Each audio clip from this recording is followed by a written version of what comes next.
இன்றைக்கி நம்ம ஊவேசாவை பற்றி தான் பார்க்க போகிறோம்.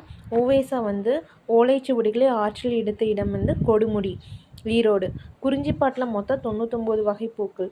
அதில் அவர் எடுத்த ஓலைச்சுவடியில் 96 வகை பூக்கள் மட்டும்தான் இருந்துச்சு. அந்த 3 பூக்களை தேடி நிறைய ஓலைச்சுவடிகள் தேடி அலைஞ்சார். இவர் பிறந்த ஊர் திருவாரூர் மாவட்டம் உத்தமநாதபுரம். இவரோட இயற்பெயர் வந்து வேங்கடரத்தினம். இவரோட ஆசிரியர் வந்து மகாவித்துவான் மீனாட்சி சுந்தரம் பிள்ளை. ஆசிரியர் வைத்த பெயர் வந்து சாமிநாதன். இவருடைய தந்தை பேர் வேங்கட சுப்பையர். காலம் 1855 1942. தன் வாழ்க்கை வரலாறு வந்து என் சரிதம் அப்படிங்கிற தலைப்பில் ஆனந்த விகடனில் தொடராக எழுதிட்டு வந்தார். 1940 தொடராக வெளிவந்துச்சு. 1942 ஊவேசா நூல் நிலையம் சென்னையில் அமைக்கப்பட்டது. ஜி போப் சுழியல் வின்சோன்லாம் இவரோட பணிகளை பாராட்டி சிறப்பிச்சிருக்காங்க. 2006 வந்து அஞ்சல் தலை வெளியிட்டு மத்திய அரசு சிறப்பித்திருக்குது. இவர் பதிப்பித்த நூல்கள் வந்து